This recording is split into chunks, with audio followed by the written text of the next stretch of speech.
Hey everybody, it's Jamonster back again with Oppas Gaming, and I am here today for another episode of the podcast. Today we're going to be talking primarily about One Piece, and I'm actually here joined with some friends and some teammates.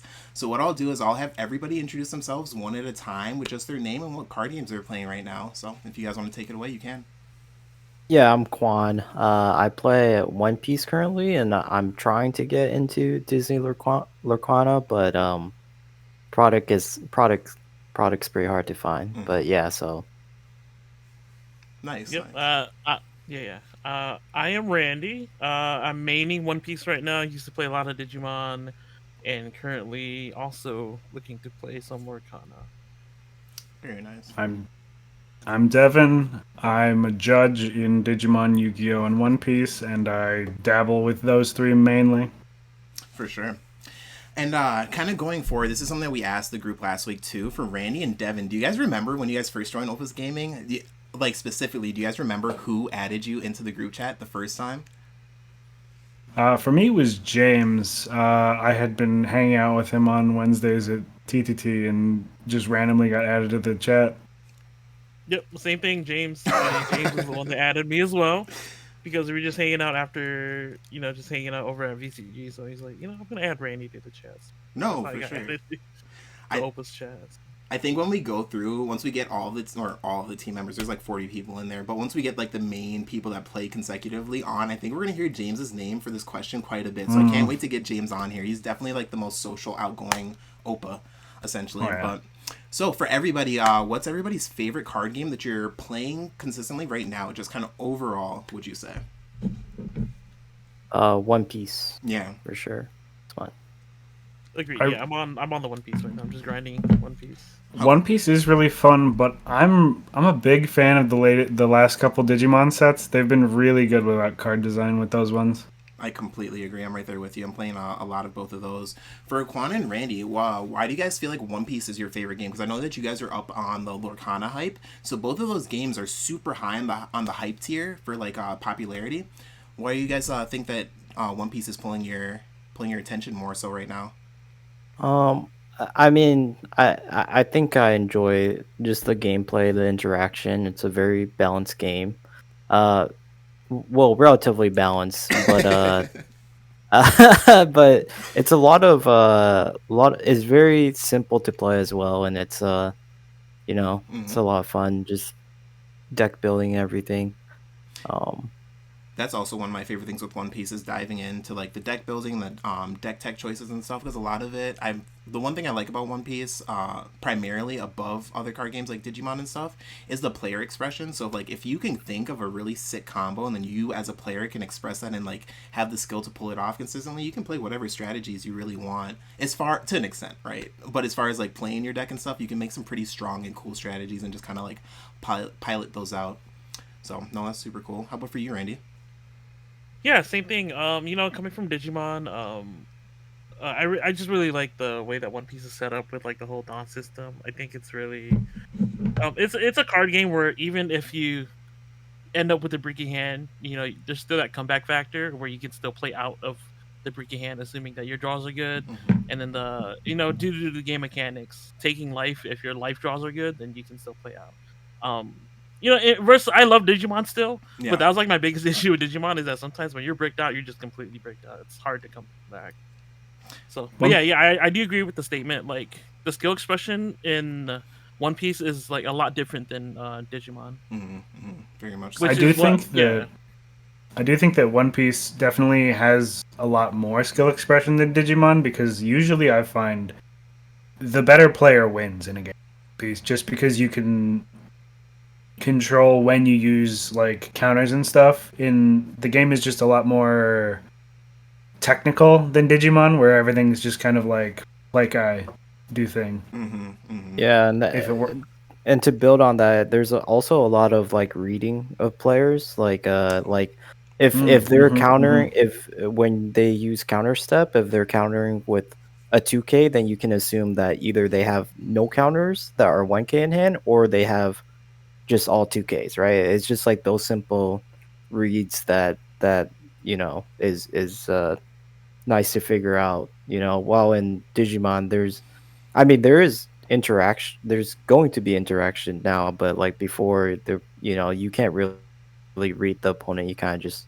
build your board and set up for theirs, Mm-hmm. kind of deal. Mm-hmm. So No, that's a super good point. I think circling on to the other side, for me and Devin, I think one of the things for both of us that we like with the past couple of sets being so much fun, Digimon is just such a fun game. Like it's just so enjoyable to go play, and I think the fun factor is super super high on Digimon. That's something I've been praising for Digimon for a long time. Is that it is a super fun game, but just like Randy touched on, it really loses points when you can't play the game, and you can brick out so hard in that game and stuff like that. And I think that's its biggest step. But no, I think that They have been better about that Very lately, true. though. Decks have been a lot less prone to bricking because a lot of things will either have like catch-up mechanics or cheaper evos and stuff like that.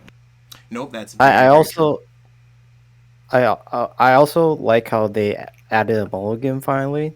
Oh, Like yeah, Oh yeah. they that was needed that for so long. so I don't know God. why they even consider not having a mulligan. Like, do people want to play the game? I People don't Absolutely. still want to sit miss there. I still miss the version that they were testing with like where if you mulliganed it went to the bottom because that was like an actual decision instead of just a do-over. Yeah. I Mhm. thought that was really interesting because it was like, do you want to keep these two combo pieces, but the hand's kind of iffy, or do you just try Yeah, for something else? Yeah. That was a neat little thing to think about. No, that's for very true. sure. Like if you see a bunch of your level sixes, you're playing two of a certain level six in your deck, and you see them both in your Mhm. opening hand.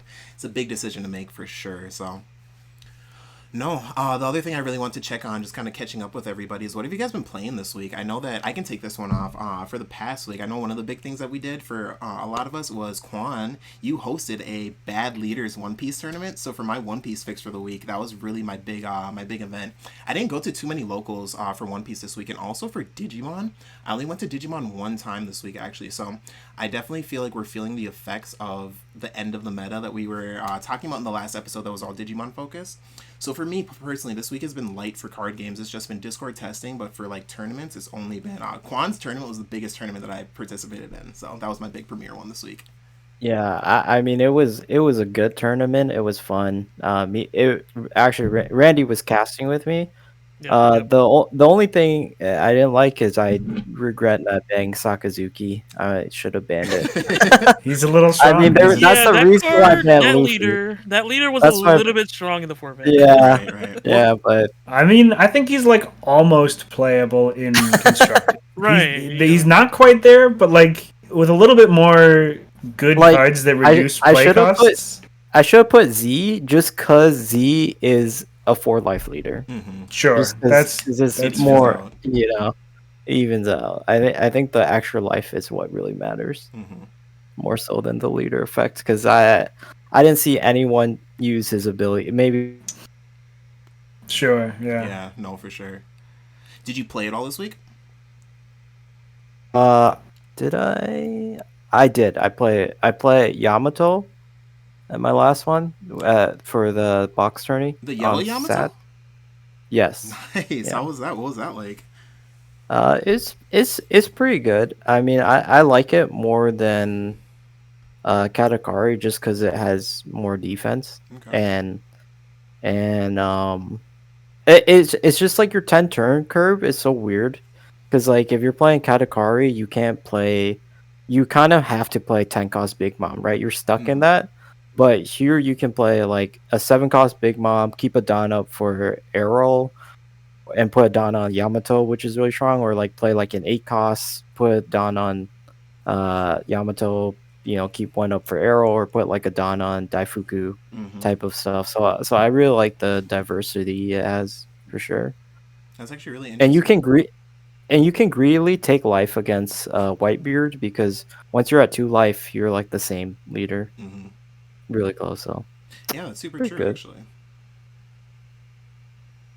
How about For for me, you? all I did this past week was play in the Treasure Cup on Saturday with good old Nami. Nice. Nice. It went all right. I went 5-4, and 2 of the games that I lost came down to like the difference of 1 turn In one of them, it literally came down to how I ordered my last couple events. Had I taken a life earlier than I did, I would have won. So Yeah. it's all about those little, minor differences in decision making that win or lose games. Were you using the build that I Yeah, have? I was playing the build Yeah, I you like gave that me. build. It's That pretty build's good. I like it a lot. solid. Nice. One thing I have coming up is actually, I'm not sure if you guys are super familiar, but on the Facebook group, there's a player named Bug D Yanko who just loves Nami. So we're going to be doing a deck profile coming up pretty soon here. So I'm super happy that you piloted that deck. I think that Nami just recently got like a first place in the Asian Championships or something like that, right? I think that deck is super high skills. I think that it's very, very strong and it's very player like expressive for sure. Yeah. That would be using like the OPO5 stuff then, right? I believe so. Okay, yeah. I There's think more. that, There's more yeah. stuff that comes out for Nami as the sets go on. I know at least in OPO4, there's a bunch of cards that we draw. I looked at the list and it's not much different from like regular Nami. So my inclination is just to think that you just have to be extremely good at playing Nami to win out. That deck is really hard to play, but if you're a really good like Nami player, Yep. like you can make it work. You absolutely can. I totally agree. How about for you, Randy? Have you played anything at all this past week? Yeah, no, I played, just been grinding locals. I finally just got my last winter Bonnie, so just been grinding out Nice. Oh, nice. locals around the Twin Cities. Yeah. So I mean, slowing down this week just because Yep. we're going to the Tulsa regionals this weekend too. So Yeah, I know you guys are getting excited prepped for about that. that. Yeah. Yeah, Tusa was just messaging me about that too. No, it's super exciting. One thing that we've kind of circled to a handful of times already, so we should just get into it, was how was Kwan's tournament? So I know that we've talked about Kwan, you wanted to ban Sakazuki. I guess the first thing actually I should ask you and Randy specifically is, do you feel like it was better to do the leader bans, or do you think you would have just rather have hit a handful, like a list of cards? Like put a bunch of strong cards to one or whatever? I think the leader ban was easier for everyone, so I really like that more than like, oh, everyone has to remember which cards are banned, and then like if people are playing that card, we're gonna have to like DQ them, and I didn't want to deal with that. Like Yeah, if that's a good someone's point. playing like Lucci, be like, hey, you gotta switch it to Sakazuki. You just take out Sakazuki. It's a lot easier that way. Take out Garp. I didn't even remotely look at it from like that, but as you're technically the tournament organizer for that, so yeah, you have to think about those types of things. So that's really interesting, actually. Yeah, I mean, it's kind of interesting to think about those things. Like what cards did we ban? I mean, just going through the tournament, I thought that black as a color in that format is really strong. Absolutely, I totally agree. So like Borsalino, Sakazuki's and stuff, but then again, like surprisingly, we didn't see. I felt like we didn't see a lot of red stuff in that tournament. Yep.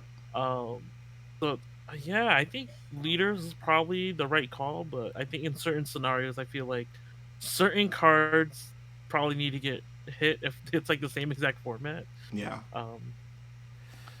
No, for sure. I think that it's like a really, really interesting, right? Because like you guys were talking about how powerful Black performed, and I feel like it wasn't the Sakazuki leader that performed; it's the shell of Black, right? It's all those admirals, the four cost Kuzan paired with the Sakazuki, paired with the Isho, paired with the Kuzan.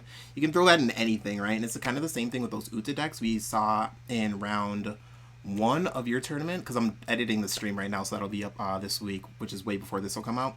But even in round one of your tournament, we saw a red Uta player who was essentially just playing Whitebeard that deck, right, with just a few more vanillas. And right, so you're just seeing like you can just plug the powerful decks in with like the bad leaders and just kind of just pilot the deck for its power level. But I really wanted to counter Black because I knew Black was gonna be so powerful. Black is strong just regularly. Black is the plague of my existence when I'm playing the game. It's so good at removal, and I always play so control-y, so I need cards on the board to control the board. So I try to play blue purple Kaido with the intention of bounce everything. Just bounce everything, keep up with their board removal, and it didn't play out like that. Black was so strong, so what were some of the more interesting stuff that you guys saw though during the tournament? I know you guys saw some pretty cool plays for sure. I know I have one that I want to mention for sure. I'm just gonna highlight all our Sanji players. We saw a lot of Sanji. That deck is so wild in that format. Yeah. It was so close to taking I think to like taking first. Yeah, that was it Xena? I think she misplayed. He hadn't uh Jellos. I'm gonna call him Jellos because Mm-hmm. that's the guy that won. He had no cards in hand, and she had two bodies on board, and she could have swung at two characters and just like clear the board and then play out like a blocker, and she would have been fine. But she swung at life and then cleared one body, and it did, and then she lost. Mm-hmm. One too many attacks. Yeah, because she had no life, so if she just cleared board and play a body, she would have been, fine. Mm-hmm. But yeah, slight misplay. No, for sure. I know when I was playing against one of the Sanji players, I made a really big misplay. I got swung on by Capone, and on my next turn, I was like teetering between going for game, but I ended up choosing to go for the gameplay. But my opponent had one Dawn up, and for some reason, I don't know why, but in that moment, I was like, I'm just gonna assume that that one Dawn was like a miscalculation for like his offensive turn.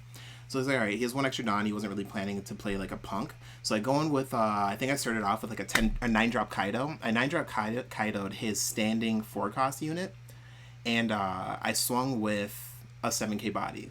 He then dropped 2 cards, one of them being a Paradise Waterfall, and restood his Capone, his little Capone blocker. And that was what, it didn't necessarily keep me off a game because he would have been able to counter out one more attack, which was really important for him to be able to do. But it was just a complete oversight on my part because I'm not used to playing like Kaido, blue purple Kaido into like a blue green Sanji. You know what I mean? There's so many events and stuff that are in your head, and the one event I was thinking about the whole time was the one that plays a character. So it's like the 3-cost one, and then the love of Mellow. Those are the two that I was just like, he's gonna be on these. I just gotta wait till the end and make sure my attacks are high enough or whatever. But no, you guys are right. We saw a lot of interesting leaders with the list of leaders that you had was just like super super funny. It was essentially, it seemed like it was kind of like the worst leader in every category. Was that kind of what you were going for? Yeah, essentially. Yeah. Except for yellow. I thought yellow was way too strong for that to be. Especially in that format. Any yellow would have been like 7-cost Big Mom would have been A pro. way too strong. Yeah, I would have loved to be able to just play Black Yellow Big Mom. I would have had so much fun. But no, I totally get that. So moving into the first real topic that we're going to talk about is going to be Gen Con. So I know Gen Con was a little bit ago, but it was the last really big set of tournaments that we had for the One Piece card game, outside of like the Treasure Cup that we just had this past weekend, right? But looking at our Gen Con offline regional, so we'll just kind of go through each event one by one since there were so many different events. The day one offline regionals, I'll read off like all the stats and everything. So shout out to Eggman Events. Also, I always go to this website whenever I'm looking to review this type of stuff. But so it looks like for day one, for the top 16, it was broken down to 9 Edward Newgates. Big surprise there. 2 Don Quixote do Flamingo, 2 Zoro, 1 Kinemon, 1 Luffy, and 1 Magellan actually, which is very interesting for a top 16. But for the way that the placings played out, top 4 we have a blue Dofi. Second place was a green Kinemon, piloted by Andrew Duvall actually, and we have Juan Alvarado on that Don Quixote do Flamingo. Russell LePlaire got the third place placing with his Monkey D. Luffy list that we've actually gone in detail on the channel and talked about already. And then we have a fourth place Edward Newgate finishing. So for that one, is that interesting to you guys at all for a first, second, third, and fourth placing, or does that kind of just make sense for where you guys think the meta goes? I mean, I'm surprised that Dofi placed as highly as it did because that's one of the decks that I love to play, but I feel like it has trouble with a lot of matchups into like yellow and stuff because a bunch of 5Ks into yellow doesn't deal with 10-drop Big Moms eventually just being so big you can't deal with them. Have you watched the match at all, Devin, of the finals for Luffy? No. Luffy versus... Okay, so one of the crazy things when he was playing, man, he was playing with like 3 cards in hand. He was kind of aggressively defending in the early game to build a board, and then he went into the mid and late game and was just clearing bodies. He was bottom decking super important pieces, and he just kind of got to the space where he built a board that was just perfect for dealing damage. It was actually a super cool match to watch. So, but yeah, no, I totally agree with you. Just from my experiences too, playing against Doflamingo, I think that it runs into some problems in the meta, especially since we saw a green Kinemon get so far into the tournament. I know that green isn't its best matchup either, into the meta at least. I think green is like it's not the worst matchup, but like I have Personally, I have like a 0% win rate against fucking yellow. It's so. Oh no, I feel you. I totally feel you. Yeah, no, I know it gets really grindy. I know that once you drop I know for blue, or piloting green going into blue, you always just want to find your 8 drop. Once you drop the 8 drop, a lot of times it feels a lot better because then you're playing like the bigger bodies, similar to I guess how yellow plays because they're always slamming something big. So no, but yeah, no, I just think it's interesting as well that they were able to get a top finish. How about you, Quan and Randy? What do you guys think? I mean, I think like Doflamingo is good if you can open Perona because that Perona gets you so much value, right? Because you're swinging for 7 and they're going to have to discard 2 or they just take it Mm-hmm. and it puts out a free body. So there's a lot of aggression there. I feel like the problem is if you miss with it, you spent like 8 Dons for an attack that they're going to take, right? So like you didn't dump any board or get any free bodies, but instead you just did an 8K swing when they have like 3 life, right? And if you're swinging 8K when they have 3 life, they're just gonna take it. You know, you're Very giving true. them a free card, Yeah. right? So it puts you back a turn if you miss. So like you really don't risk that. So you kind of just always have to organize your deck. So Mm-hmm. Yeah, it's a little tough to say. I think Doflamingo is like actually a really good deck. The question is like against yellow, it's like you have to push the aggro super early, and like Doflamingo, I feel like Doflamingo is like it can tempo out really well, but in terms of like trying to swing like 5K 3 times in a turn, I think it has more difficult trying to do that, like versus like red Mm-hmm. or like law, where you can consistently just swing like once or twice at 5K turn, because that's what you want to do against yellow, to just start pushing their guard. But I mean, to take a Doflamingo into like top 4 is like I think it's quite amazing. Like just figuring out those like deck techs against yellow. Because like yeah, my personal experience just playing sim blue versus yellow, like I have like 0% win rate too. Just like definitely, Yeah, no, it's for very sure. hard. So It's very really hard hard to do, matchup. dude. It's a hard man. So No, like, for sure. And that leads directly into like kind of the rest of the conversation, right? Because in the top 4, there's more than just one deck, right? So getting a second place with Kinemon, that's huge. Third place with Luffy. We haven't seen Luffy in this format yet. Russell LePaire's list is the Luffy list that broke the meta as far as breaking Luffy into the meta, right? That's huge. We haven't seen a Luffy or another red deck do what Luffy is trying to do with the kind of more mid-ranging plays. So that's huge right there. And then with Kinemon kind of falling into second place, I think that's something really important to touch on because piggybacking off of what Devin said a second ago, green can't beat yellow. Every time I drop something that costs 8, you're putting it in my life. It doesn't matter how much life I have, right? Because you're going to be better at aggressing than me. You're slamming 10 drop big moms into the late game and stuff. And if I'm not sitting on my 8 drop Eustace Kid, it's very difficult for me to properly defend out, right? Because I'm not going to be able to get that value with like Punk Gibsons and stuff. You're not sitting on necessarily Daifukas and stuff going into the super late game. You're looking at Katakuris, big moms, and then the other big mom. That's what yellow really wants to do. So for a green Kinemon deck to get all the way to second place, I really want to know what he did to kind of like get around the yellow matchup, or do you guys think that yellow was heavily represented because we didn't see a single? It might not have Yep, been. yep. That's kind of what no, I'm. my I mean, just looking at like the analysis of like different tournaments, like yellow is not represented a lot. When I see the deck lit, when I see like the pie chart that shows like all the decks that I play, it's literally uh mostly Whitebeard, mostly Zoro, mostly Laws, and then everything else is kind of sporadic everywhere else. Mm-hmm. I wonder how much of that has to do with the ban list coming out and putting people's eyes onto the fact that Whitebeard is a strong strategy in the first place. That's a really, really good point, actually, for sure. I know Whitebeard was popular, like before that, but with the ban list coming out, it's like it highlights this deck and it puts everybody's eyes on it 100%. One of the things that I'm actually interested in piggybacking off of that too is I know a lot of yellow players. Shout out to Alvin, he's kind of our Discord yellow player in the Minnesota Discord. But I know he was hyped when Whitebeard got like hit because he felt like yellow was going to be in a stronger standing because one of its worst matchups was Whitebeard. But it doesn't seem to be the case now that we're looking at the meta.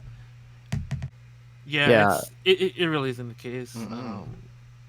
Just based off like when I battle yellow against red, like usually it's just like 3 swings a turn for it, like 3 good 5K swings, 6K swings every turn. It's like yellow cannot deal with. I almost And then wonder yeah, if the hit actually made yellow worse because it put Zoro back in the like meta. Because when Whitebeard was so strong, Zoro was not played at all.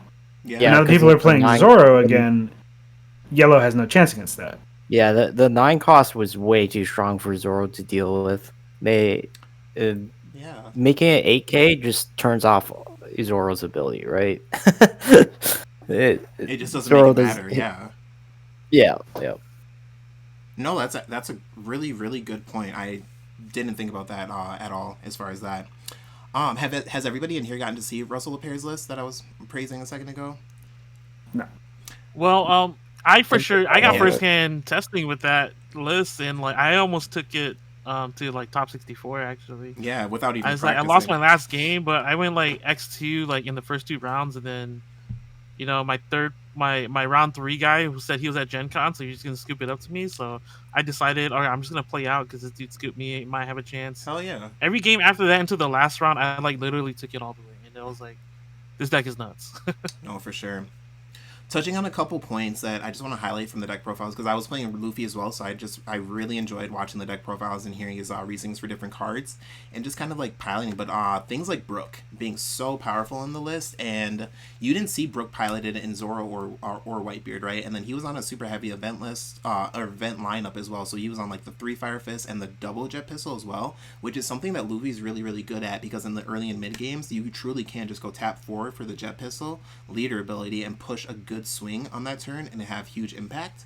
And I think that is just like really really interesting looking at just, I mean, for that event, right, looking at those 4 leaders. The number 1 seed being Newgate was the fourth placing list, which is the bottom of top 4, the bottom of the top.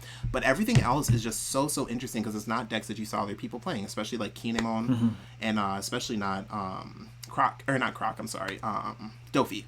So, but moving. I think it's interesting that Crocodile didn't make it. Same here. I think Because like that's the deck that people are hyping up for blue, but it hasn't placed very much as far as I'm aware.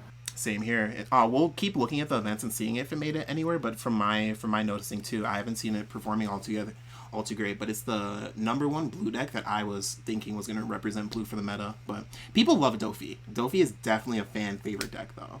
So I think it'll be around for a little bit. Oh, that's really interesting. The next one is actually Gen Con's offline treasure cup.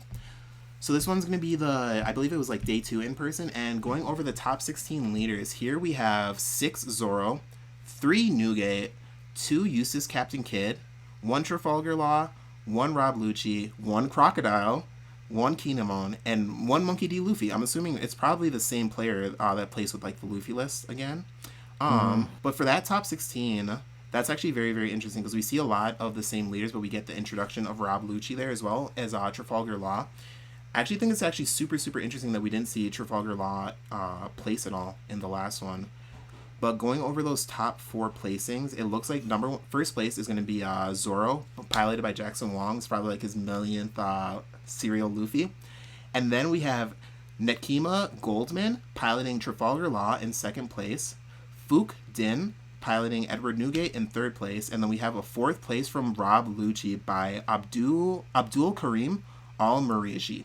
And so the first thing I want to note is for Quan, I know you play a lot of Rob Lucci, right? Yeah. How does it pilot into the meta? Is getting a 4th place finish in such a big event surprising at all, or does that just make sense? Not really. I mean, it has a good matchup against most, except for actually, I think it's a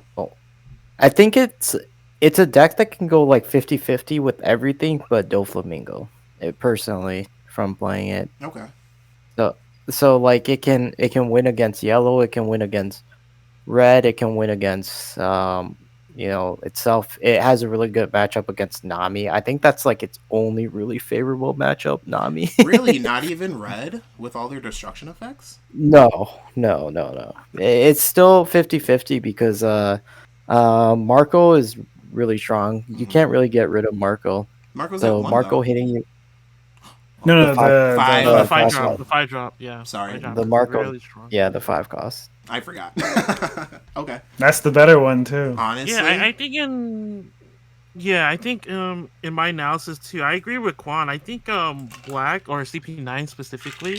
I mean, I was talking to some of our other teammates like Mochi and Tusa. I was telling them that I feel like CP9 has a really good 50-50 into like pretty much everything, Mm-hmm. but you have to play like perfectly. If you misplay, I think once against like your 50-50s, like you might just end up losing.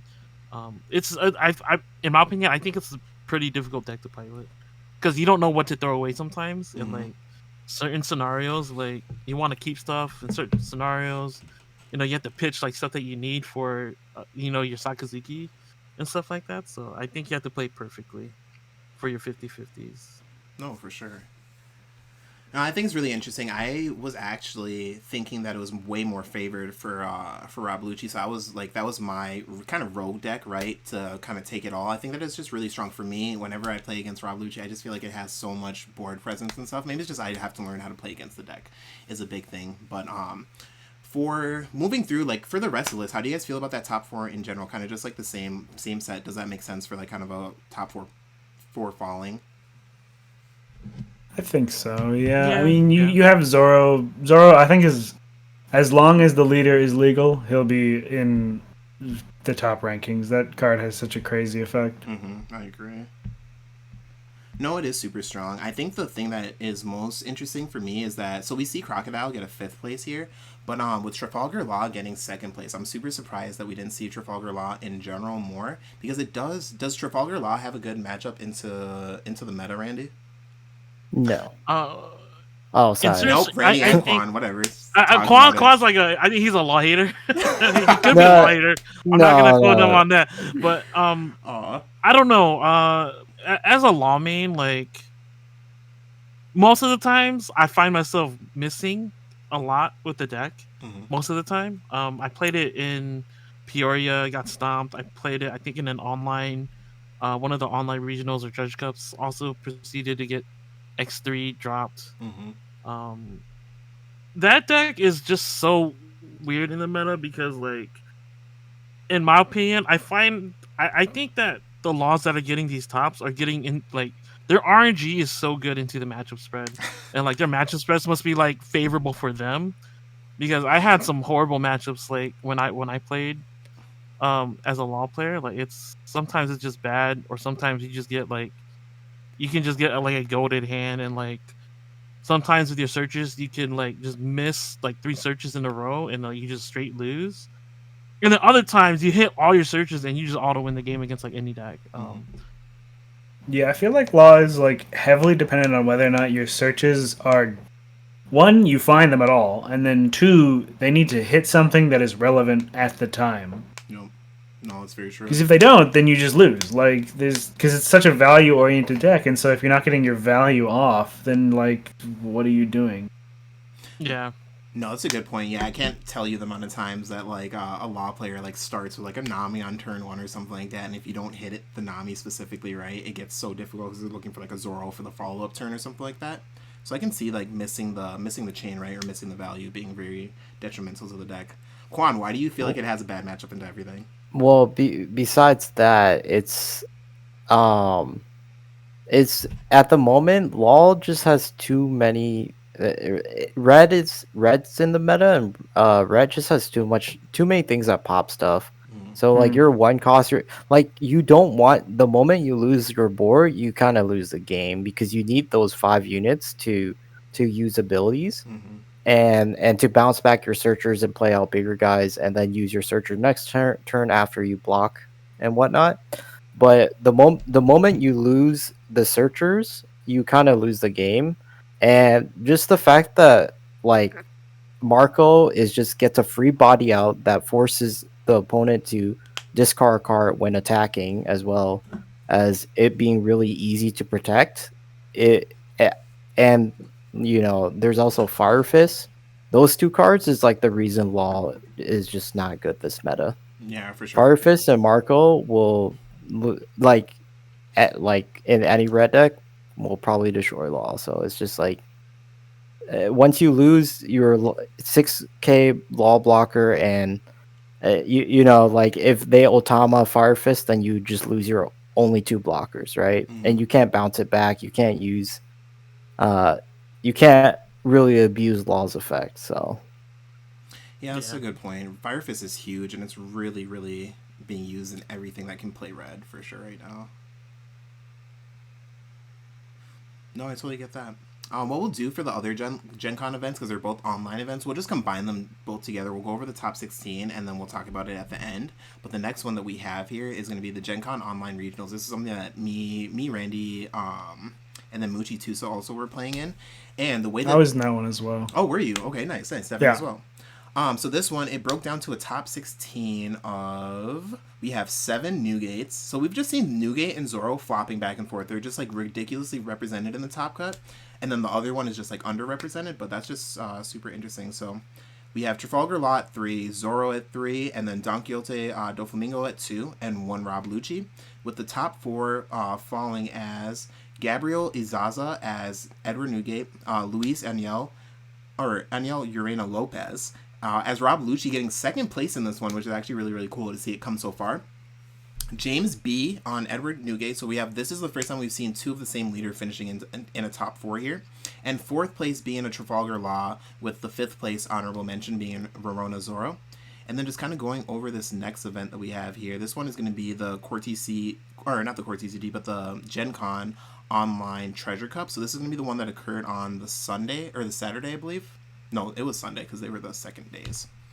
And looking at this one, so this is broken down very, very interestingly. It's the top 32 leaders for this one, and I'm assuming it's just because of the prize pool.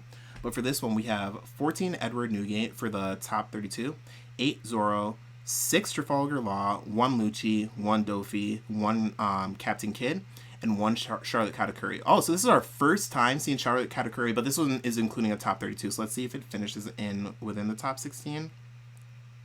It does not. So it's in the bottom half of that. So this one doesn't have a top 16 yellow finish either. So first place for this one, we have Michael Mofa. That's going to be Cross on YouTube. I know he's really, really popular in the community as well. Lots of people are loving his list. And one of the things I want to note about his list that I saw, he mentioned on Facebook, the 2 cards he doesn't play is that 1 drop character that gives your another 1 drop plus 3k, not the Makino, but the other guy. And then he also didn't play Rush Zoro. Mogra? Yep, him. And he also didn't play Rush Zoro, which I think is super, super interesting. Why do you guys think he opted out of not playing Rush Zoro in the Zoro deck? Probably because you just want to play Marco and use Marco, because Marco's easy to protect. If you play Zoro, you can't really protect it. Yeah. And as Zoro, you kind of just want to take cards because you don't care. Because at the end of the game, you're going to have like a lot of cards in hand because everything replaces itself, as well as you have like 1-cost cheap events that just protect for 3k. So, yeah, no, Marco's a lot easier to protect and can swing 7k each turn, while Zoro can only swing 6k, and you really can't. No, protecting Zoro is like almost impossible. It feels like sometimes, right? Because it's just hand tax at that point, and it can come out so early that hand tax can just kill you.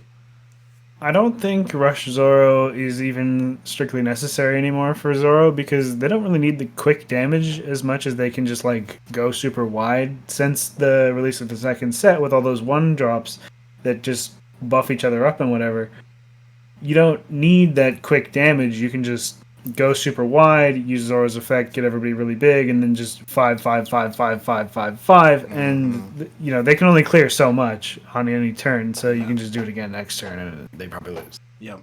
Pretty much all in the above. And I think the one thing why I don't think that Cross AI plays it, because it doesn't guard.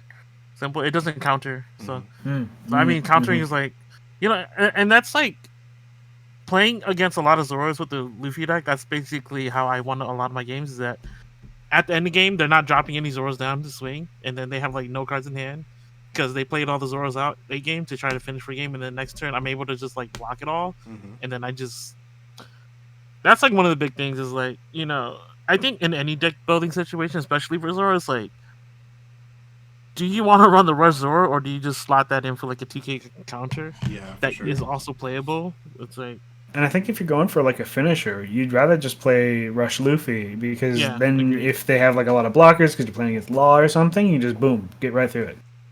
No, I totally agree. I think the extra 2 costs on the Rush Luffy is just so worth it that you get good value, and it's got a higher power than Zoro, being 6k for sure. Or the other cool card you can run is Diablo Jambe. You just Diablo Jambe your lead. Exactly. Yeah. There's plenty of options. You don't really need Zoro that much. No, that makes sense for sure. Looking at the rest of the top four for this one's actually super, super similar to the other one. So second place being Edward Newgate by Philip Lai, Jacob Fatahov on Zorro, and then we have a fourth place Tyler Collier on Edward Newgate. So that one is actually the first one that's just split half and half, Zorro Newgate, and that's it for the top half. So altogether for the online events, we didn't see too much difference. We saw a lot more like traditional decks that you would expect out of the meta, but we didn't see like very much rogue for those at all. I think part of it too is because it is a lot simpler to pilot like just the super top end decks.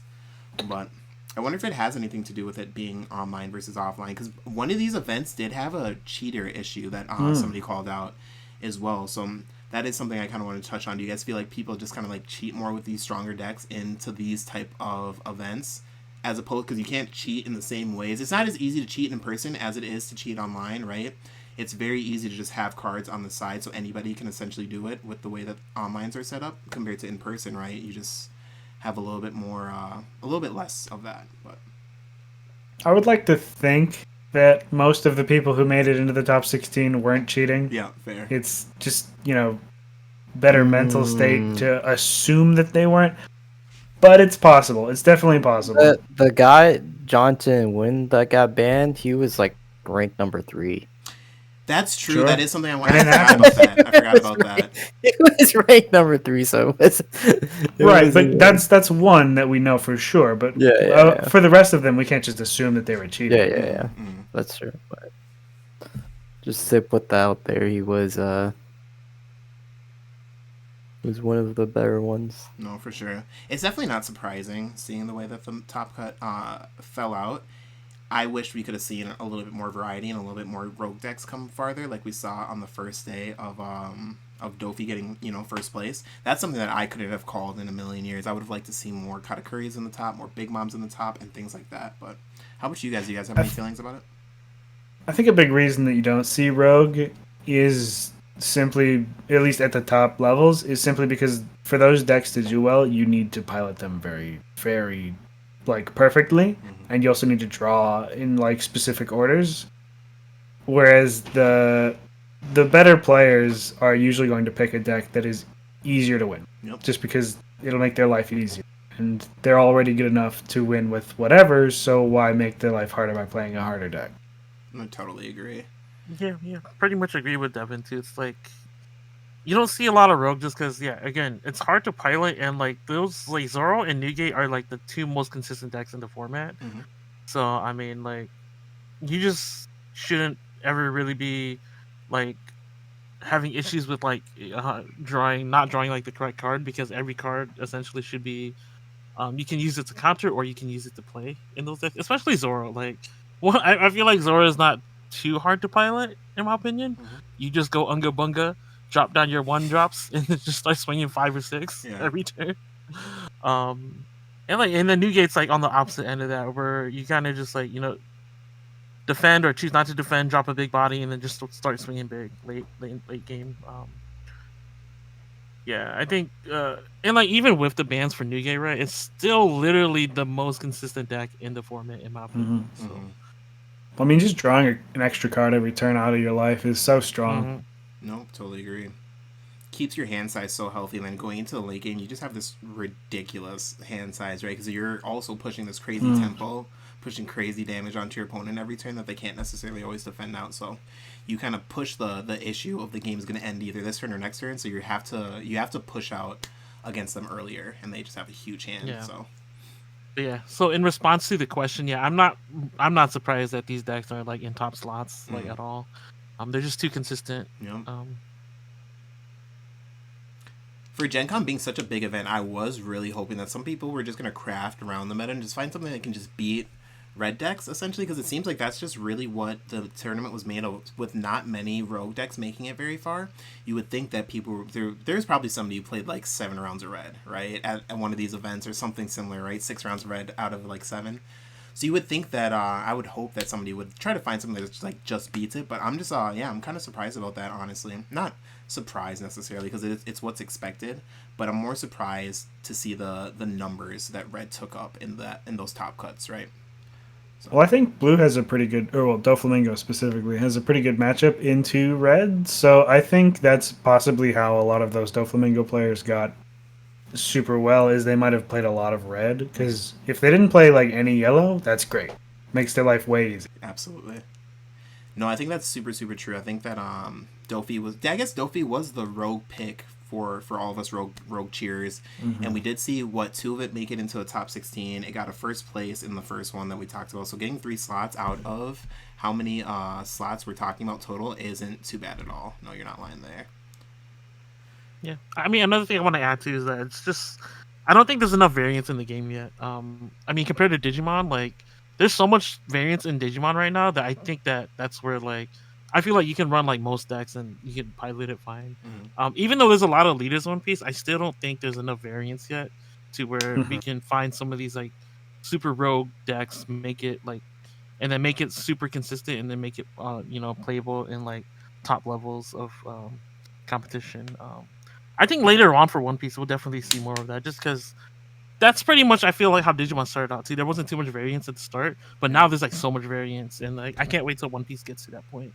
Yeah, I agree with that a lot. Because like if you look at like early Digimon, you had like set 5 where it was Lord Nightmon or bust, pretty much. Yep. Like there were like 2 other decks that were even remotely viable, and that's a lot like what we're seeing now with One Piece. So if the same kind of trend occurs in One Piece, by the set like I don't know 8 or 9, you're gonna have a lot of decks that will sort of mesh against each other in interesting ways, and there'll be enough cards in the pool that like you'll have a bunch of different decks that people can play. For sure.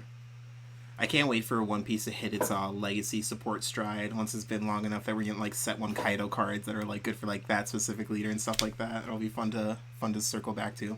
How about you, Quan? Do you have any comments about the meta that we saw come up for Gen Con?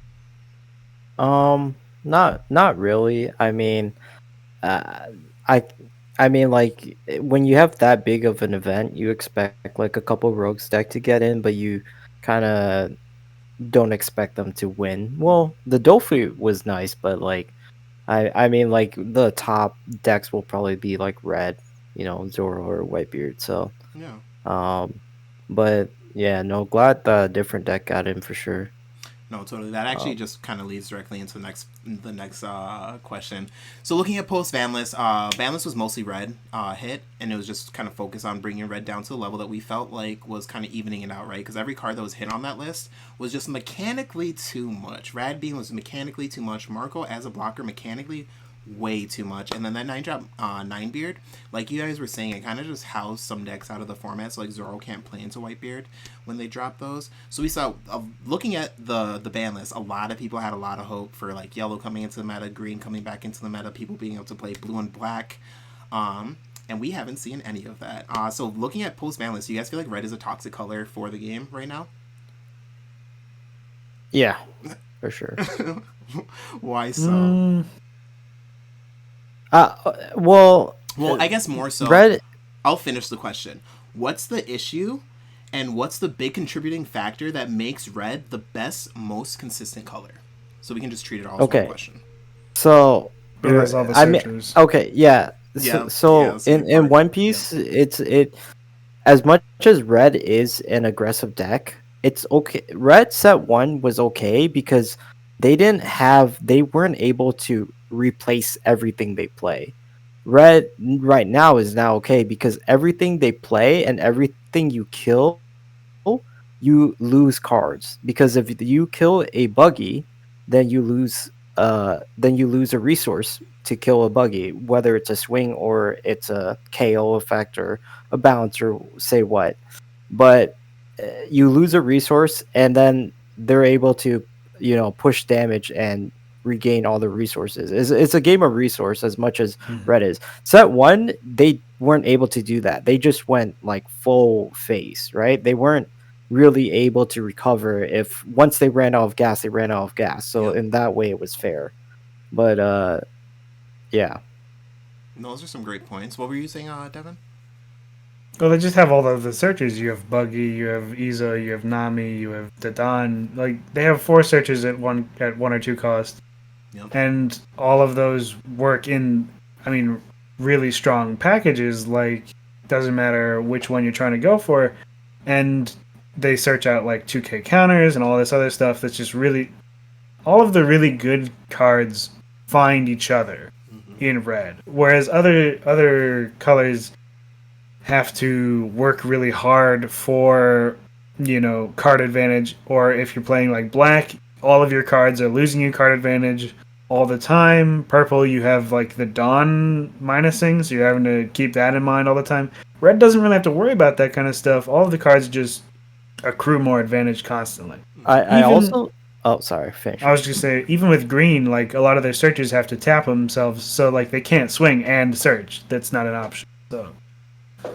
I was also going to include one more thing. I also think it's red's not that fun. If it was fun, I think people would be okay with it. But the deck and the gameplay is just not that fun. No, it's not. It's Okay, just and to contribute to being not fun, they literally printed 2 sets with like basically Whitebeard pirates in 2 sets in a row, which is like, I don't think that's exactly entirely healthy for the game, because it's literally set 2 we get main Newgate and we get like the core Whitebeard stuff, and then set 3 we get Ace, which comes with more Whitebeard support. Yeah, there's like literally 2 sets where you just get like nothing but like Whitebeard support for red, and I'm just not like, this deck is too consistent. They have like too many cards printed for its archetype.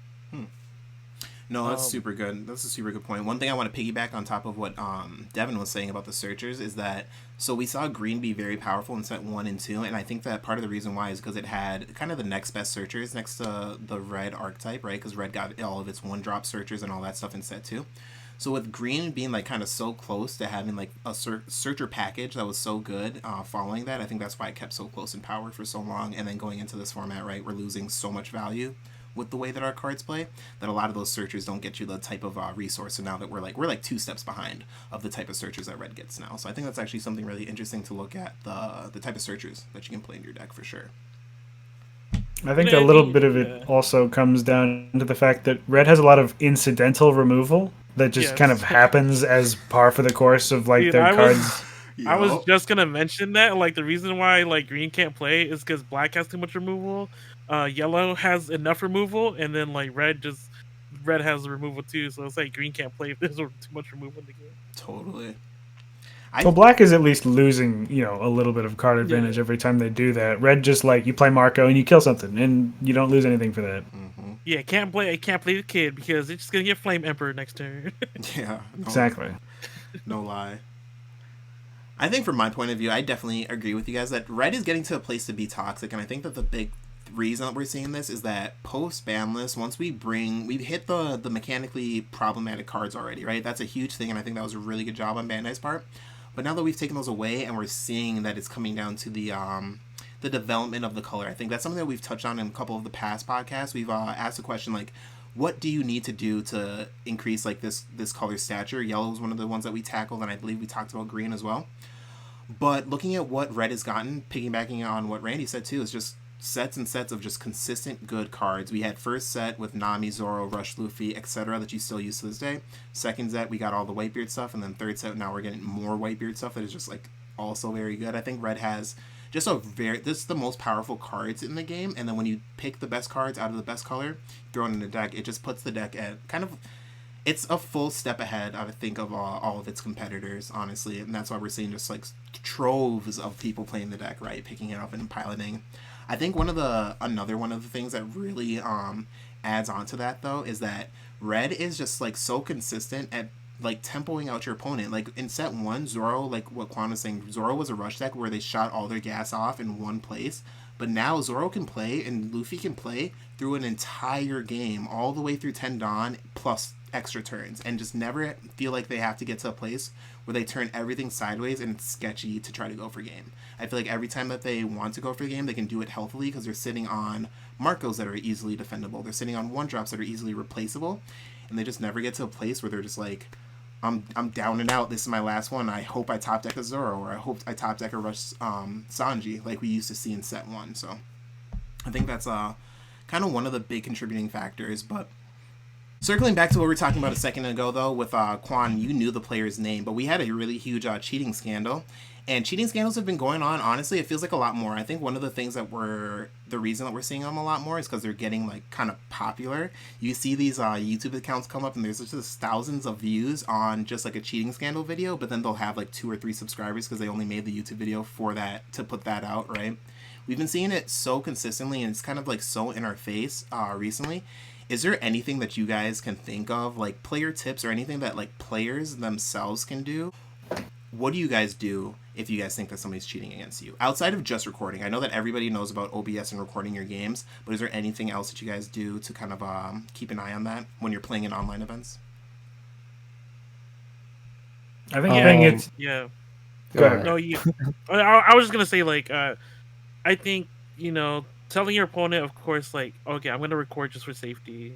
I hope you don't mind if, and I think my thing is, it's just so hard to, like, really stop. So, especially for online, because you never really know. And, like, when that stuff happens, that's why I feel like if you're suspecting someone of cheating, I would just call the judge. Yeah. Have the judge have the judge sit in your match. That, like, maybe if they can't sit in the entire time, you could ask them, can you sit in the match the entire time? Like, One Piece games don't take that long, so I don't think it's too big of a deal. Have you ever actually done that? Do you know if judges can do that? Or have you ever seen that happen before? I think it would depend on how many judges the event has. If there's enough that you can justify 1 or 2 doing that, maybe.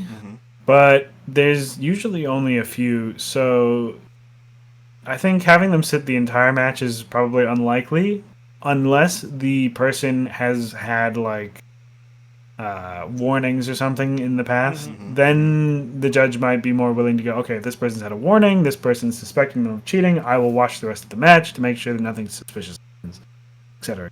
Right. I think one thing you could do is, like, I don't know if this is something that is consistent, but always ask opponents cards in hand, and then cards in grave. Make sure everything's like correct.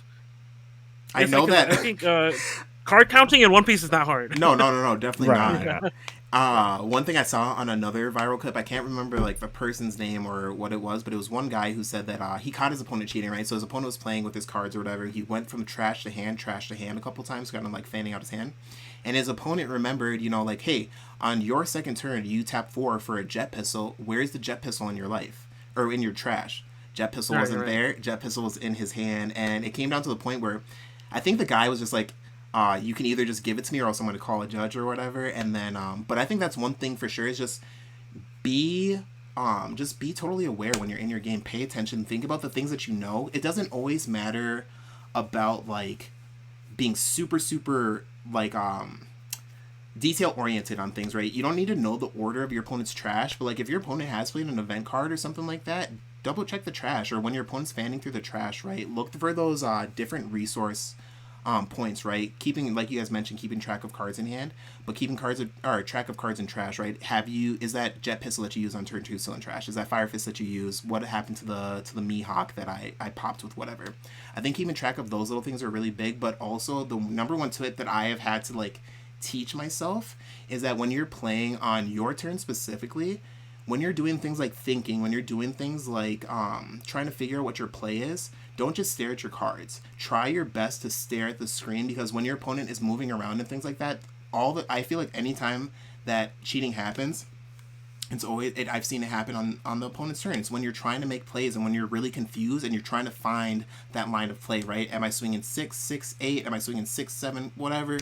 You're trying to do all these things and it can get so much. So when you're doing the simple things, right? Dividing out your Dawn. You have 10 Dawn. You don't need to sit there and stare at your Dawn to figure out what you want to do for the turn. If you have 4 cards in your hand, 2 of them vanillas, 2 of them 2Ks, put your hand down and just think about where you want to go for the turn and just keep an eye on your opponent. That's a really big thing, because lots of these cheating scandals are people reaching off screen, and when people notice, it's like the shadows moving. It's the seeing things multiple times, and if you can catch those while you're playing, and I know it's super not easy to just be like, hey, just be super aware and just stare at and just know everything your opponent's doing, but I think that if you pay a little bit more attention, I think that you'll notice a couple more things, right? Or if your opponent notices that you're not super fidgety and you're just like just staying still, staring at the camera, they're gonna be so much less inclined to try and reach or something because you're going to ask about it or you're going to bring it up. So that's kind of my big tip. That's something I was started training on when we were playing like a big Discord game, so like playing Discord for a long time, just like not looking at my hand as much and just staring at the screen. I think that's just one of the big things. But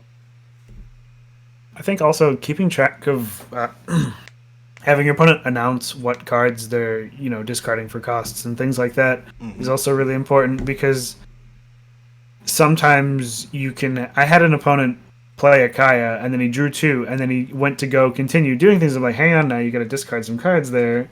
yeah, And so just having things like that where you make sure your opponents are fully resolving their effects, doing everything that they're supposed to be doing, not getting you with those like little things that minor advantage here or there, whatever, but like over time that one 1K counter can win a game by itself, and like you don't want your opponent to just cheat you out of I mean, the cards you get for winning these events are expensive, so like paying attention to what your opponent is doing and making sure they're resolving their effects properly is important. The guy don't give your opponent free pot of greens, y'all. No, for real. When the guy we were talking about earlier that Quan was mentioning, he was ranked 3rd or whatever, but the person that lost to him lost his invite because of that match. That was like the final match of the day or whatever, and that was him getting into the top. Is it 16 or 32 for invites in One Piece? 32 because of the amount of players, I believe. Yep. Yeah, it's so 32. Finding into top 32 and then being like, damn, my opponent cheated is like probably the worst feeling in the world, right? So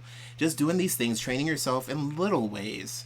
You don't have to change your entire play style. You don't have to like spend a week developing a skill when you should be spending a week developing your play testing and your play skill or anything like that. But I think that being aware is the number one step. But how about for you, Quan? Do you have any input on this topic?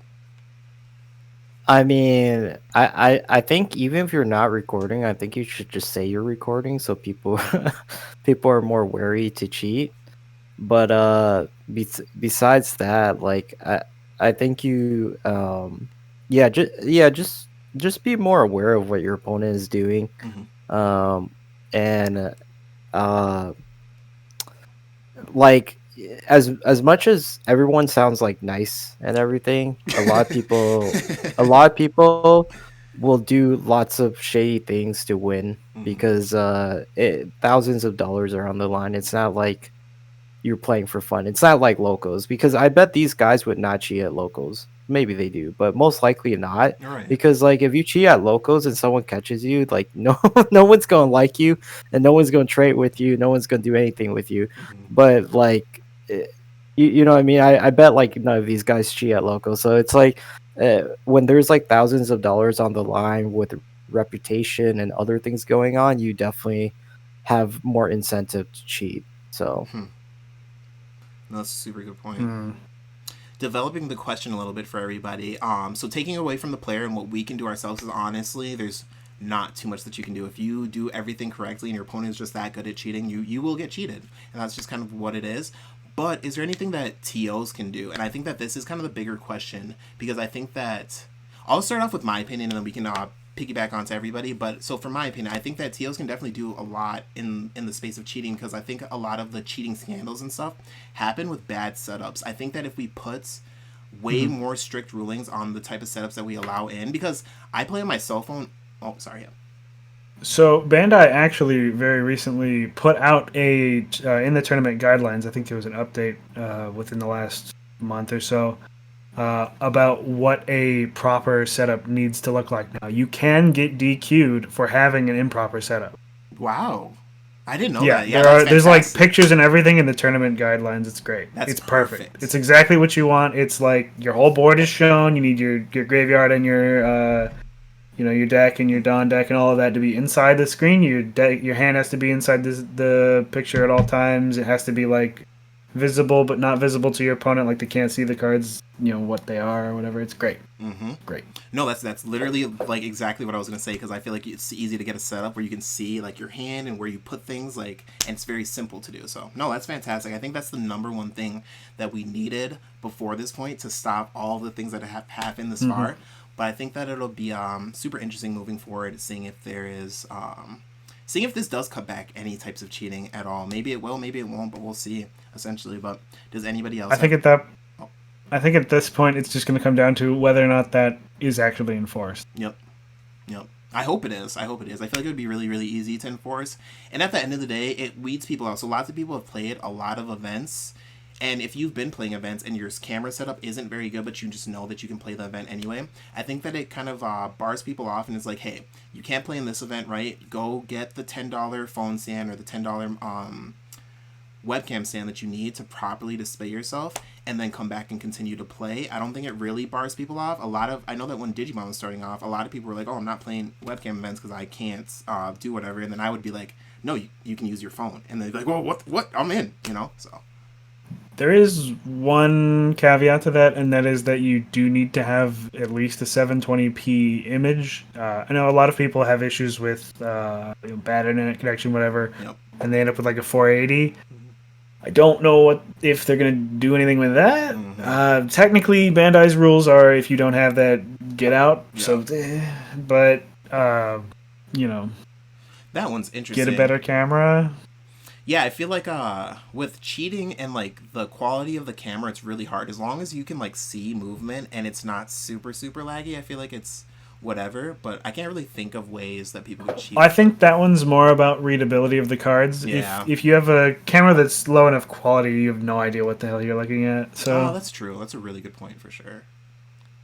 Before we go on to the next part, Quan or Randy, do you guys want to add in anything that any wish list for TOs or anything like that, as far as like the cheating scandal or anything you guys can think of? Not really. I think players should just be more vigilant. If they have an issue with someone's setup, they should just call a judge. Well, this is more for At the end TOs, of the day. just TOs. Yeah. Oh, just for TOs? Not really. I think they're just doing their best. One Piece is kind of crazy right now. There's so many people that want to get in the game. Yeah, I don't really blame them if they can't account for like 1,000 people online. No, for sure. But with a staff of like 10 judges, like it's difficult. Like No, I wouldn't blame them if that. they messed it up. Yeah. No, I had no idea about what Devin had mentioned, which is literally exactly what I want. So, how about for you, Quan? yeah, I mean, yeah, I mean, like, I think that I mean, the only thing I don't like about people that get banned is like, how do you know if they're truly banned? Because like you can just make like a new account and you can just like set up an email and maybe play at your friend's house. Like they should. I guess they should make it where like, because even the John Wynn guy, we don't even know if that's true. We're just trusting someone's word on Twitter. So like I feel like there should be like a more of a deterrent. So like maybe like I don't know if this is true, but like if you cheat, if you get caught cheating, you get DQ'd. You also lose like your spots in like other tournament. You lose your invite and you lose like your prizes. And if that's like known, or if that's well known, then it'll definitely deter people from cheating. I didn't know about that. That's very, very interesting, actually. Yeah, I didn't really think. Maybe they should. Yeah, I'm like, maybe they should just start giving Luffy cereals out in like, instead of the white packaging you get for the card, they should just do it clear so you can clearly see the number.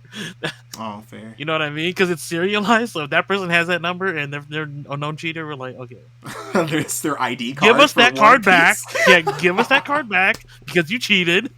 Be requesting that card back. Man. You know what I mean? No. Yeah. No, Quan, I don't know. I really like you introducing deterrence to the conversation, because I didn't think about like punishments being additionally added in at all. I think that's actually a really good idea. Something that they should add in on top. Actually, it's actually a really, really good idea. I mean, they could always do it like Konami does it, where if you're found to be playing under someone else's name or whatever, or a second account or whatever, you just banned for even longer. Like, there's only so much that you can do, but like, you can, as long as you know the person's name, right, and you know what they look like and these other things, you can do what you can to make sure that they're not. Totally. No, I think having like just a system in place, like a program in place that people kind of refer to and know about, totally. Yeah, no, I think that'd be really great to see. Moving on to our next question. This one is kind of getting back into the One Piece meta, getting back into kind of the generality of everything. And we have touched on this a little bit, but I want to dive a little bit deeper into the concept of why isn't yellow winning anything? So I know that would everybody in here put either Katakuri or Big Mom as a tier 1 deck, or do you guys think that it's fallen off as time has gone on? Falling off. Falling off for sure. I like to think that Katakuri is strong, and a little bit of what makes it rough in like an online perspective is the fact that they did have to errata it specifically for online events to reveal your opponent's life. But also with, like I was saying earlier, with the hits to Whitebeard that make Zoro viable again. Because Zoro is just such a hard counter to everything that Yellow is trying to do, it's only going to ever be so viable as long as that's the case. Mm-hmm. No, I love that. I'm right there with you, Devin, where I feel like I'm on the other side. I don't think that it's fallen off. I think it's still tier 1. I think that kind of the biggest factors on it, I think diving into it, touching on what Devin was saying, is its matchups into the meta. I think it's still a tier 1 deck though. And that's where I think it's kind of crazy that we haven't seen it win any events or like really top anything significant, because I think it's such a strong deck that it's like why can't it go this far? So I guess answering the question, right, why isn't yellow winning anything? I think it's just an underdeveloped color, and this is something we've talked about in the past too on the podcast. I think that with what we were saying with red, where it's gotten 3 solid sets of just pure support, where red is the best color because of that, with yellow being introduced in this set and only having like this set, 1 structure deck, and then just last week we got the new yellow structure deck to give it a little bit more. Like we finally got like a 1 cost event that does 3k, and then we got our 5 cost vanilla to just develop what the color can do now and catch up to the other colors. I think once yellow actually gets real legs, I think that's where it'll be able to stand in the meta. But I think that its only weaknesses right now really is its own, just like it just doesn't have a great archetype of cards to pick from. So there's a very small pool of cards and it's just underdeveloped. But I think as like a leader and as like a skill set, Katakuri, 10 drop Big Mom, 8 drop Katakuri, 7 drop Big Mom are all 10 out of 10 bangers. So I think that's really interesting seeing yellow not be able to. But why do you guys think that it fell out of the meta, or why do you guys think that it's not tier 1? For me, I think the biggest thing is that the way you have to deck build yellow, like especially the Big Mom side, is that you have to run 10 drop, right? And then you have to see it as much as possible. So you're forced to run certain cards at like 3 or 4 ofs. And your pair of sparrows don't, like, you have to run that card at like a 4 of, right? And that card doesn't counter for anything. So towards the later, I feel like towards the later parts in the game, as the game develops on, like a yellow deck, their hand just gets brickier and brickier as the game goes along. So it's really hard when you have a deck like Zoro's just like swinging at your face 5k, like 3 to 5 times each turn. Like yellow just can't handle guarding out that many times until they can pop off with a 10 drop Big Mom. So I mean that's like one of the big things, and like their removal is not necessarily like hard removal unless it's like a Thunderbolt. I mean, Katakuri can put something back in life, but if you're like a yellow player, you're at 0 life, and you drop like a 10 drop Big Mom or like a Katakuri, put something, try to stop the bleeding, like it's just not gonna work at the end of the day. Interesting. How about for you, Quan? Yeah, I just think that I think Kata is good in a slow meta because the 10 cost gets you so much value, and it just is like a 2-for-1, and it like it's kind of like 10 cost Kaido or like 9 cost Kaido. It's just big enough and it does so much that it just wins you the game if they don't have an answer really. And the thing is, you can't really drop a 10 cost if you're at like 0 life, right? You can, but then you have to rely that your last life is like a Bruli or like a recover one, or just like a Shirihoshi, just anything just to survive. And if you're staring down like 5 characters, you're not dropping it, Then it's just a brick in your hand. Definitely. I think the card that yellow needs desperately is a big block. Something with like 6k. If they had like a 6k blocker so that they could stop 5k attacks for free, I think they'd be in a much better space than they are. Yeah, people are overhyping Sanji so much from next set. Sanji is very, very mid. It's decent. It's not it's not super strong. And being 5K, what is it? What is it gonna block? It's gonna die to the same removal that a 3 cost 4K blocker would die to. It's gonna come out of life, cost you a card in hand, and then sit at the same power level as your leader. So if you want to have a card on board, you're gonna have to counter card out of hand anyway. So you're gonna have to counter a card if they're just swinging into you anyway. Yeah, I just think that I totally agree on that. They need a real big blocker. I don't think Sanji coming next set is gonna do. The Sanji actually should have just been printed in this set 3. Yeah, it would have been Being it impactful. printed, the thing about being it printed in set 4, it's being printed in the same set as Rebecca, and Rebecca, like if people don't know, that card allows just that archetype in general will just allow your units to swing at standing units. Mm-hmm. It's gonna be super annoying to deal with. I can't wait till we go into a format where we have to play against like Rebecca. I'm gonna make a hot take here, kind of like how you and Quan in the beginning of the meta, you guys both said Katakuri was like hard tier 1, and I know that Alvin was piloting Katakuri and just running everybody's cheeks every tournament all the time. So I know Katakuri was doing its thing in the beginning. I think, But Alvin cheats, so Alvin's a snack. Stop it! Stop we it! already know he cheats. No. Oh, no, we really? In love life? Alvin. Oh, another one? Oh, Oh no, we love Alvin. the We love triple Alvin. one? Oh Shout out my to god! That's hilarious. Was that Cracker on first wing? Whoa! No. That's But back crazy. to what I was saying with everybody. I think that everybody's gonna put Rebecca in the high tiers day 1 and everything like that coming into the meta. Rebecca's not staying top deck in the meta going through. Once we get it in North America, Rebecca's not that leader. Leader can't swing. Once I start killing your character, once your character's turned sideways, I'm swinging into them. Rebecca's not taking a mid range or a control deck. I'm sorry. That's for sure. But OPO4 is another day. I have a whole another podcast written for that one. So we're cutting conversation here, but we'll come back to all of these. But kind of moving forward. Perfect. Moving on. One thing that we've been doing in every podcast, and I actually really, really enjoy this, is taking a color and an archetype and asking what does the color need to bring it back into the meta, really, really comparing all of these colors and decks to red. And today we're going to talk about purple. Purple in set 1 was a fan favorite, and even looking at Quan's tournament, as soon as people got the chance to not run something meta and not run something top tier, we saw so many people on Iceberg and blue purple croc. So I feel like people love Kaido and people love the purple cards. What is it missing? Why isn't it topping? Why is it weak? In your guys' opinions. I think purple is just too slow and doesn't do enough.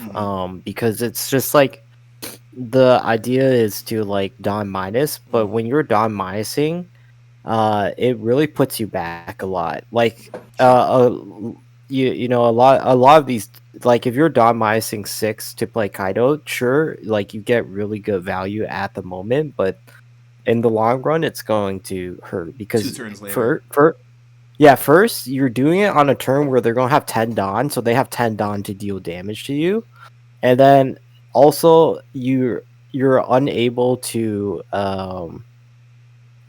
have any Dons up really just for defense, because a lot of times late game you have like a couple Dons up for defense, and even if you can even like put 1 Don up just to bluff them, it would like make gameplay different. But if you don't even have that, then they're going to be like, oh, I can just swing 7K and you have to take it, right? Really quick, Quan, let me piggyback on that, and for everybody else as well. I just keep on asking these questions halfway and then just letting you guys answer. The rest of the question kind of goes like, what does the color need to come back into the meta? So, for example, when we were talking about green, we brought up the fact that its biggest weakness is that its biggest card is 8 cost, and it really just needs a good 9 cost or 10 cost card. Green would be in the meta right now 100% if we had like Dofi. If we had a 10-drop Dofi for green right now, green could fight in the current meta 100%. And then when we talked about yellow, we talked about pure +1 healing.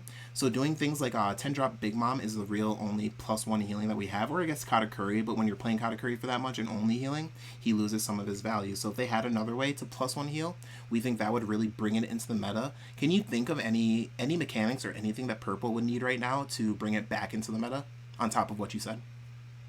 I've actually been thinking about that for a little while, and I think an interesting design space, I don't know if they'd ever do it, but if you could have a leader that would give you more Dawn deck, like 15 or 20 as like a maximum, so you have more to work with in the late game for what you want to minus. So instead of these -6s putting you at like 4, it puts you at, I don't know, 9 or something. Would you say like a vanilla leader, no other effect, and only effect is having more Dawn? Sure. I mean, that's a really strong effect because, like, even if you don't use it for a lot of those Dawn minus effects, giving you those extra resources in the late game would be so strong. I think that would be too OP for 15 Dawn. I could see 12 Dawn though. Yeah, I could see 12 agree. Dawn. Sure, just more to work with because Just a Dawn little bit minusing more, yourself. Yeah, I is... think 12. I think 12 Dawn would be balanced, but like 15 Dawn, no, that's you're good. It doesn't have to be those numbers. I'm just throwing out a random. That's a 10-drop Kaido and a queen right there. True.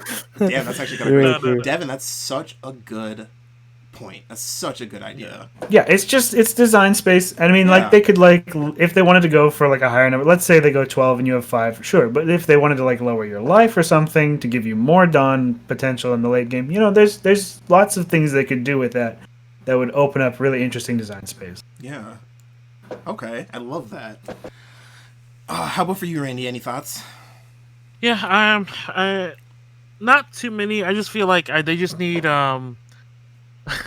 they just need more playable archetypes. I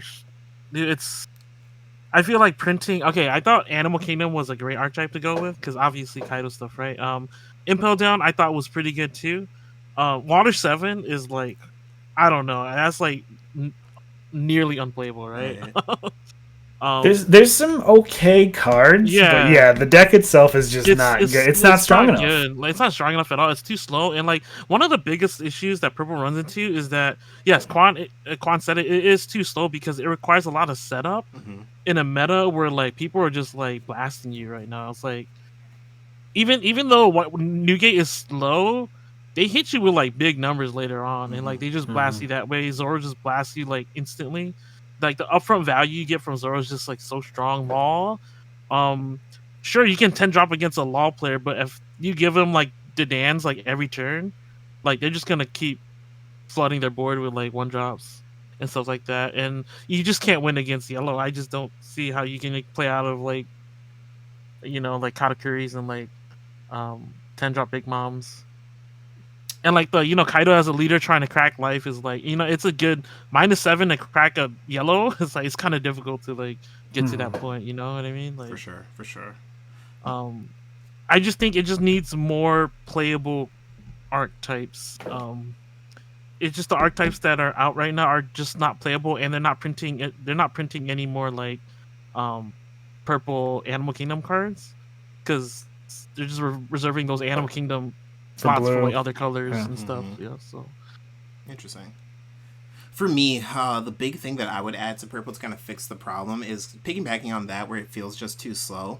I would really like just a purple leader that turbos out. I would like to be able to get to 10 Dawn, do a big Dawn minus effect, and then get back to 10 Dawn around the same amount of time that my opponent gets up to 10 Dawn. So if I could have just a leader that could ramp me, and then when I'm doing my big minus effects, still get punished for it, so like ramping Dawn in rest mode or whatever, but just making sure that, like, touching on what Quan said earlier, is when you do the big 10-drop Kaido plays, right, and you're doing so much minus Dawn, it's not necessarily that turn. That turn always feels super good, but it's like, can you defend yourself after your next turn play when you're slamming a big number for another card? Do you need to leave Dawn up? Do you have enough Dawn to be effective?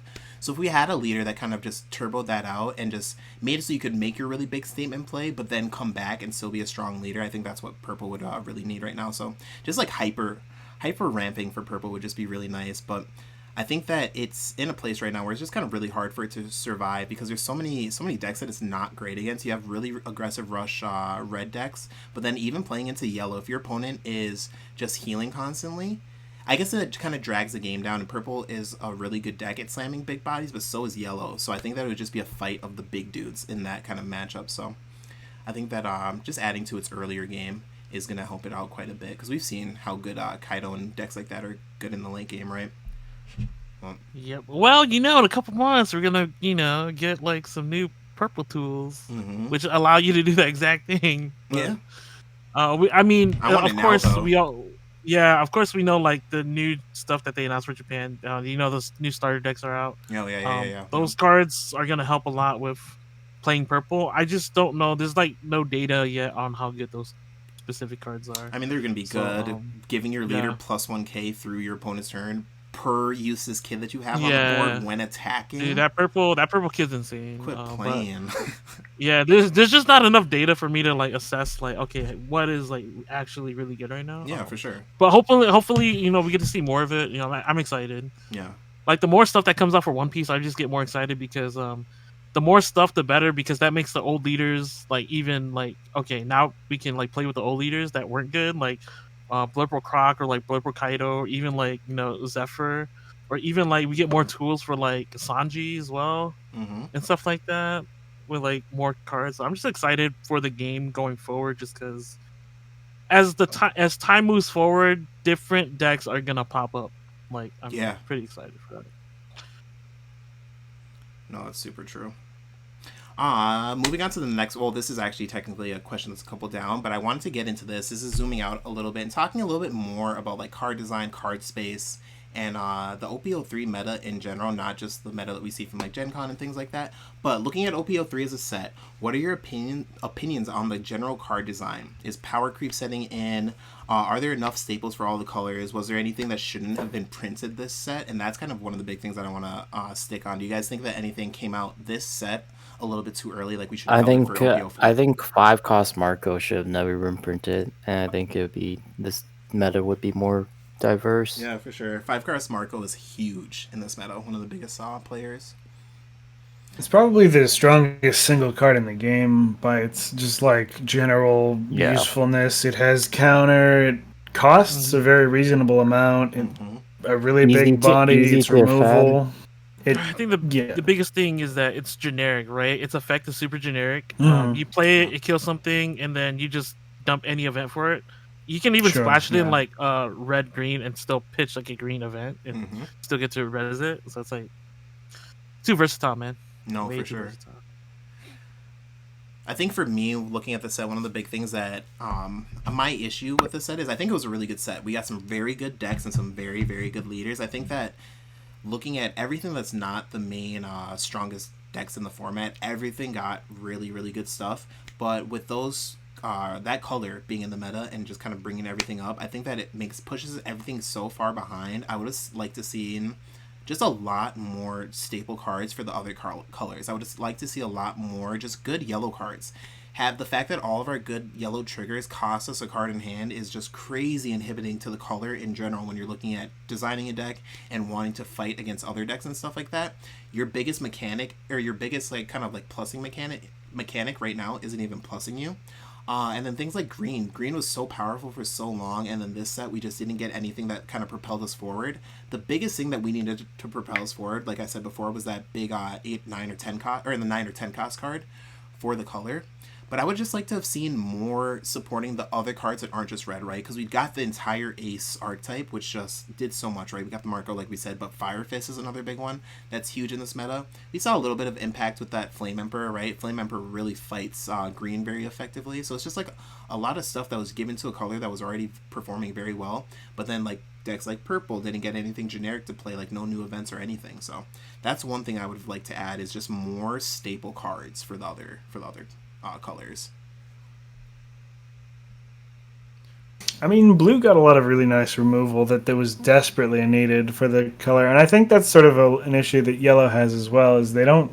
I mean, it's new color, so of course it's going to have some card pool issues, but like not having proper removal that doesn't like really cost you any permanent resources is just brutal. Because like Buzzcut Mochi is not a real card; it doesn't do anything, and Thunderbolt. Yeah, I agree. Thunderbolt costing a life is oftentimes worse than the card that you're removing from the board. Like, because let's say you're killing, a blocker or something, you might be killing yourself by playing that Thunderbolt. Yeah.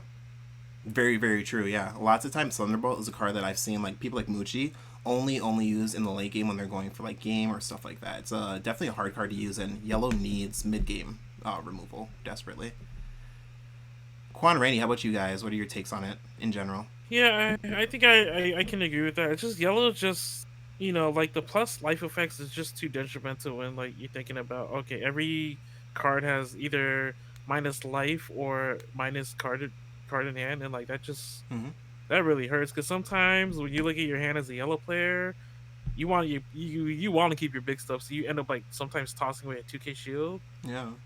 Um, when really you probably should just thrown away like one of your big cards that you're gonna need to play. But it's like that's like the hard part. It's like yeah, there's just not enough in the yellow pool to really make it stand out.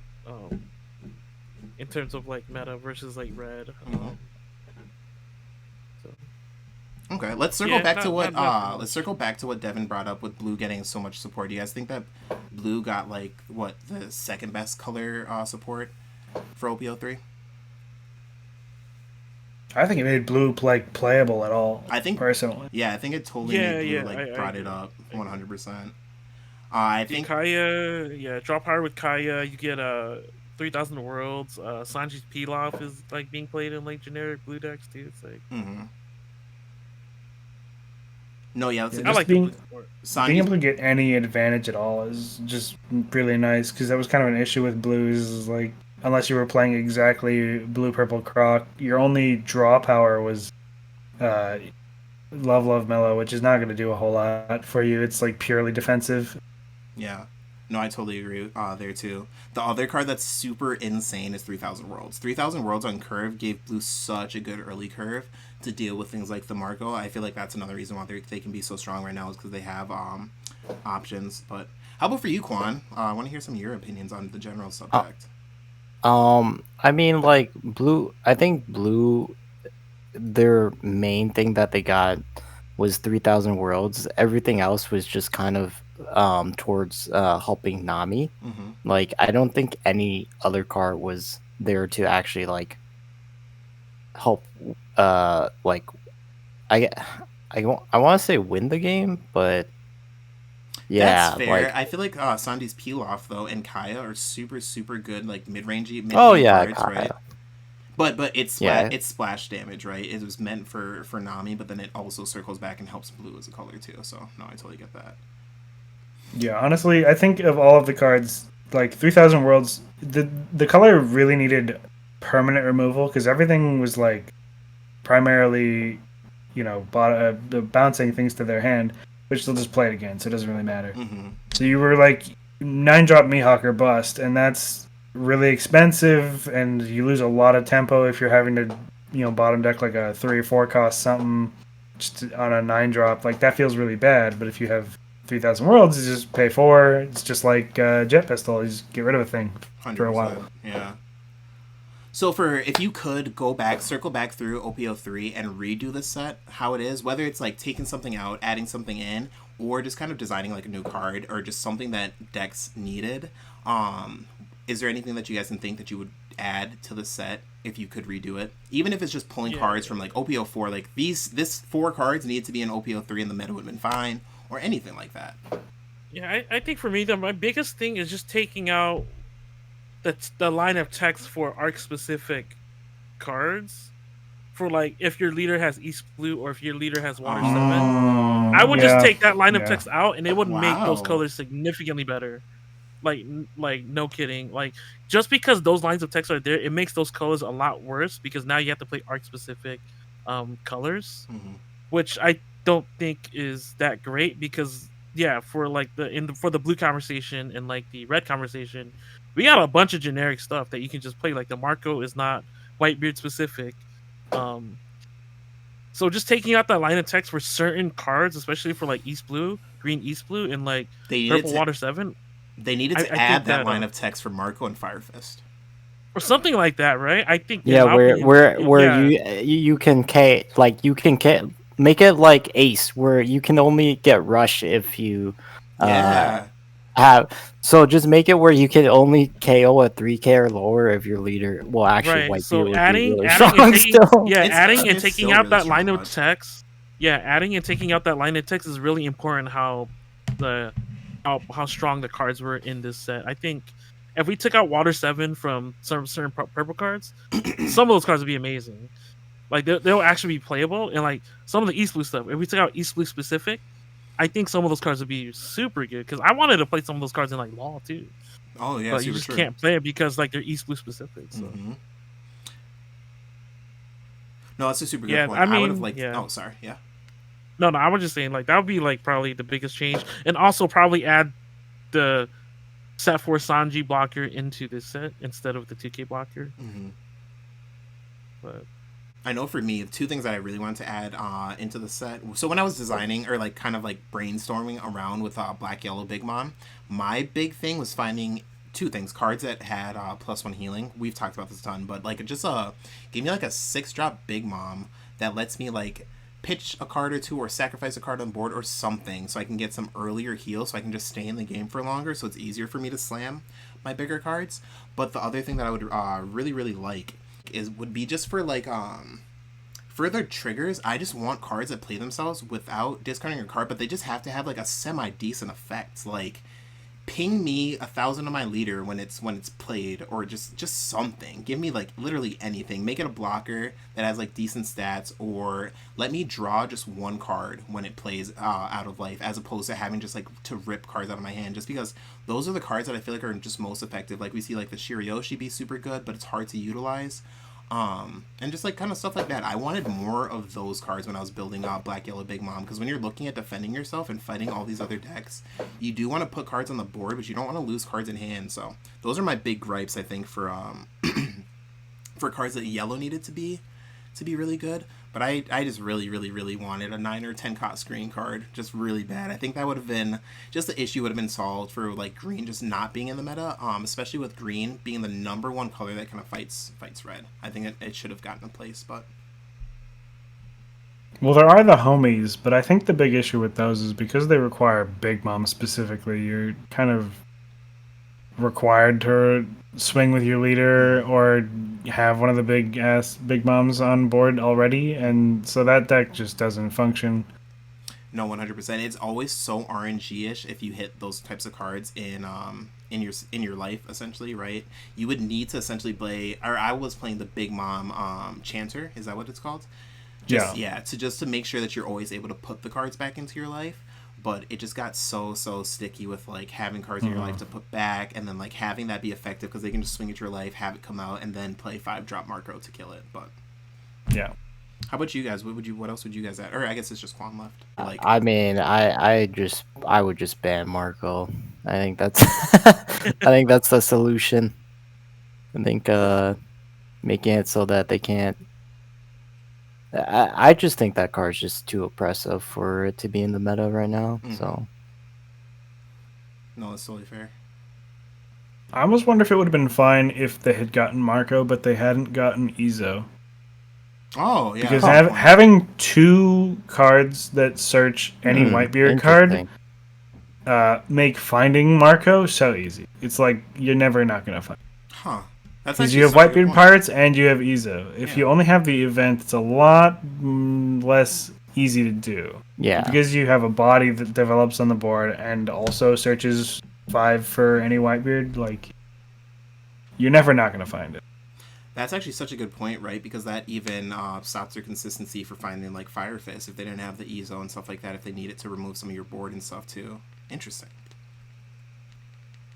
Well, I think that's a super good point. So kind of moving on from that topic, looking at at the end of every set, it always gets a little bit stale. Looking at OPO3 compared to OPO2, at this point in OPO2, nobody was really playing the game. All the events were kind of dead, and it was really, even though we're in a similar spot where red is just running rampant, in OPO2, red was running crazy rampant to the point that I think that we invented the film archetype, right? Because it wasn't really played in Japan. We invented the film archetype literally just to fight Newgate because it was so good at boarding bodies, and then you just needed bodies to fight it back. How is the player retention and the health of the game right now? So just kind of like for the amount of people going to like locals and stuff like that, right? You kind of trickled out in the end of OPO2 where people weren't going to like VCG on Saturdays and stuff. Do you guys see for the remainder of the format people showing up, or do you think that we're in the same trap of people being like just so bored and the format dulling down so much that people are just kind of like, I'm going to take a break from playing against red all day today? I think people are definitely taking a break, especially since a lot of people play regionals, so that wears on people. So like I think people are just waiting for the next thing. Just it's dying down for sure.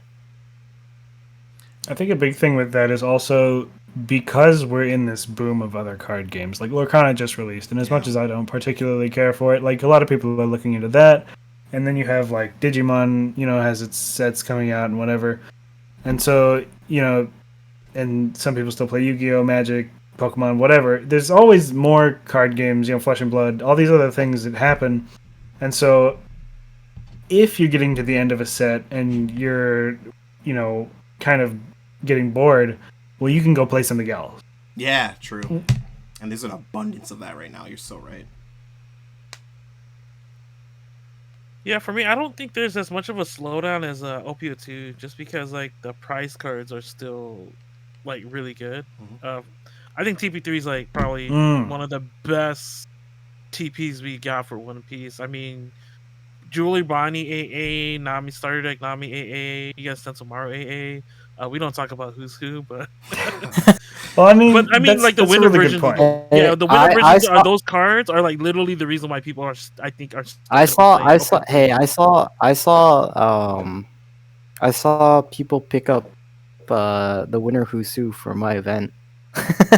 Oh, actually. Yeah, that's super funny.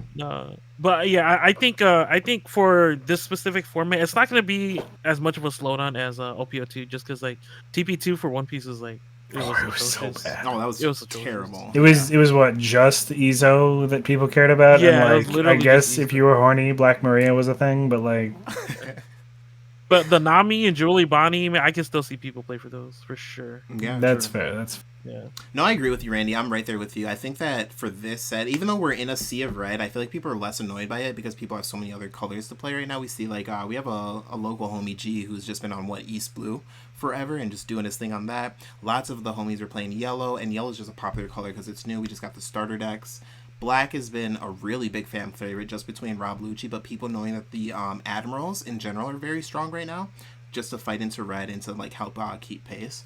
So I think that people have like so much to play with right now. It's really nice. But the other thing is that we're still in the middle, not in the middle, but we still have some competitive events going out. So we have Oklahoma coming out here soon. I think Randy, you're going to that, right? Quan, are you going? Yeah. Yep. I'm not. I'm going on vacation. Oh yeah, that's right. Later, so. Yeah, for sure. How about you, Devin?